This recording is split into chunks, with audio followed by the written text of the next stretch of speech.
நாடோடி மன்னன் பார்த்துருக்கீங்களா? படம் ஞாபகம் இருக்கா?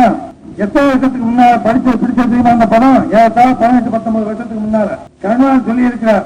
நம்முடைய முதலமைச்சர் 20 நிமிஷம் திட்டத்தை வெளியிட்ட உடனே இதெல்லாம் பெரும்பாலும் நாங்க செய்திருக்கோம் அப்படின்னு அவர் சொல்லியிருக்கார். செய்தது உண்மையா இல்லையா என்பது தனியாக இருக்கட்டும்.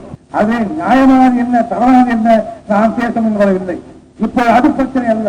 இதே கொள்கையை 20 நிமிஷ திட்டத்தை என்னென்ன சொல்லி இருக்கின்றார்களோ அதே கொள்கையை 18-19 ஆண்டுகளுக்கு முன் நாடோடி மன்னன் படத்தில் நாடோடி மன்னனான பிறகு சட்டம் கொண்டு வந்து நிறைவேற்றுவதாக நாம் அந்த படத்தை சொல்லி இருக்கின்றோம்.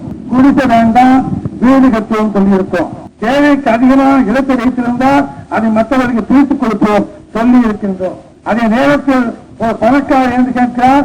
அப்படின்னா பணக்காரன் இருக்கக்கூடாதா கேள்வி. நாடோடி சொல்லுகின்ற பதில் ஏழையை இல்லாமல் போடுவதால் பணக்காரன் என்று தனியாக இருக்க மாட்டான்.